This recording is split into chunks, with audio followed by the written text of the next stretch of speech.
Attorney, unsa ka tinuod nga na suspenso o usa ka tuig si Mayor Cortez? Um, Nakadawat ta og kanang desisyon sa ombudsman karon lang adlaw mahitungod sa kaning usa ka kaso no nga naay kanang desisyon nga mo implement og suspension for 1 year. Wala pa tay idea kung saan i-serve ang maong suspension. Wala pa tay idea pod og unsay kuanan ni unsay pag-serve ani niya nga suspension. Unsa ning kasuha nga nakapasuspenso ni Mayor Cortez?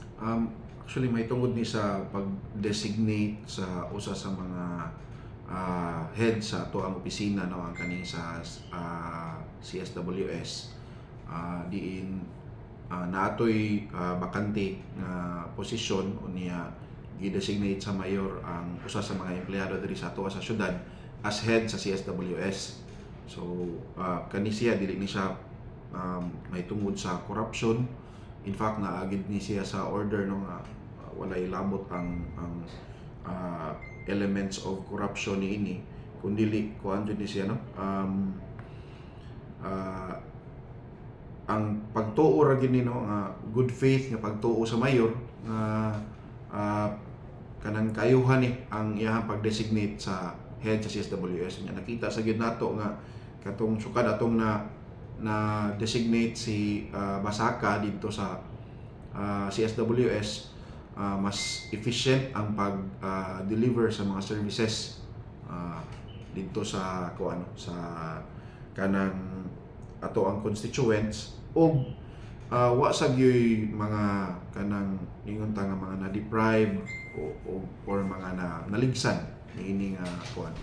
Nganong gi-filean og kaso si Mayor Cortez sa pag-designate niya ni Basaka? Dili ba di kwalipikado si Basaka? Well, si Basaka no dili man gud ni siya kanang appointment kung dili designation lamang ni siya no, so temporary ra ni siya nga pagbutang no to fill in the position while kanang wala pay kanang permanent nga appointment nga nahimo. So tinuod si Basaka dili siya usa ka social worker pero temporary ra man sad niya ang iyang pag-designate o paglingkod diha sa opisina no as OIC ra. Kano sa gi-appoint niya, kano sa ni duty? I think na-appoint siya 2022 niya na I think mga July 2022 nakasugod siya og appoint as CSWS. Kano sa kutob ni duty? Hantod karon na amang gihapon si Camilo Basaka sa CSWS no. Nagtabang gihapon siya didto, nagserbisyo gihapon siya didto pero dili na as head sa CSWS. Kano sa kutob ang iyang pagka-head sa CSWS? I think mga July 4 this year kay nag-observe magutaan ning 2 years ra nga designation sa civil service. Unya nilapas naman ang 2 years so ato nang kanang designatean og lain ang katong nga opisina kay wala pa man gyud ta naka kanang appoint og kanang permanent nga head sa CSWS. Kinsa ini-file og kaso ni Mayor Cortez? Kana wala gyud mi kaila ani nga mga individual no nga ni file og kaso. According to them mga kanang constituente kuno na sila sa Mandawi. So that's as far as we know. Wala gyud personal nga knowledge or kaila ani nila nga mga individual. Kanang pila ka buok individual ang i-file og kaso? I think tulo ka buok no. Lain-lain nga barangay na ay Tagaluok, na ay taga Subang Dako.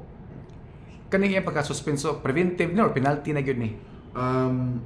Unfortunately penalty gyud ni siya no. Kuan gyud ni siya kanang gi-impose na gyud ni siya kanang gi-declare na gyud ni siya as penalty. Taas kayong 1 year attorney. O ba plano mo apilar ani?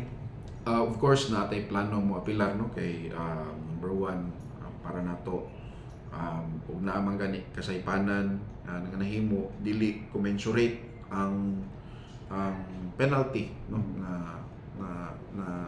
anaa didto. Personally para nako kanang good faith ang pag-designate sa mayor niya para sa kaayuhan sa Mandawi. So kaning ingon ani nga penalty murag harsh ra pud kayo no kanang medyo kuan ra kana bugat ra kayo. So we will exhaust all our legal remedies na aron atong pangayo ang kuan kanang reconsideration sa kaning mga Mentras wala pa madawat ang suspension order, si Mayor Cortez yapay mayor sa Mandawi. So far procedurally wala pa man jud nakadawat si mayor no kay ang office ni mayor may nakadawat pero wa pa pud nakadawat ang iyang lawyer, and then I think naa pa ni siya implementation no, so i-implementar pa ni siya nga kuan order no or decision. Wa ni siya bulok politika tanaw nimo. Kana mo'y sa ako kung ako lang opinion no kanang nag-press con gid mi atong before, but ako I believe in our justice system. I believe in our in the safeguards granted by the Constitution no, sa independence sa ato ang mga institutions like the Office of the Ombudsman. So para nako I would choose to believe that rather than kaning mga rumors no kanang gawas. Although yes, we did anticipate it kay daghan na kaayo nagsigi og gawas-gawas pud nga mga istorya, especially coming from mga mukontra ni mayor sa politika nga ilalagi ko nung ipasuspenso si mayor. So given all their claims and then this one coming out, siguro an ordinary person could not help but wonder also the coincidence. But for us lawyers, ako being an officer of the court, I will still choose to believe nga naagihapoy gisunod nga proseso og this is based on the merits. Sa nakalabay mga buwan nagawas to mga istorya nga suspenso kuno si Mayor Cortez. Sa ato pa wala makuratan si Mayor Cortez sa nagawas nga balita karon. When we spoke, although wala namin na surprise no nga naa ni tinuod jud na ni gawas, but kuan lang kanang we are saddened ba nga nahitabo gyud, and we are also surprised sa kanang penalty no, which is very harsh no, dili gid siya commensurate ba sa kung unsa man gani ang gipasangil no. So kana lang diha ang amuang surprise no, diha ang amuang kahibog. Unsa may update sa katong ubang kaso ni Mayor Cortez sa makapalangi katokang Happy Melendres, unsa may dagan niya adto? Well, ang katong gipasangil katong sa katong kuyog ang upat ka konsehal nga ni sud kuno sila og usa ka kuan kanang katong gipangangkon nga yuta. Ang kuan ato ang bag-o ra mi nakadawat pod ato og desisyon nga kanang order nga gidismiss to siya. So basically wa na to siyang kasuha unya na ay usapod katong kaso katong regarding sa pasangil nga nagputol og mangroves ang syudad nga anaa karon sa DENR.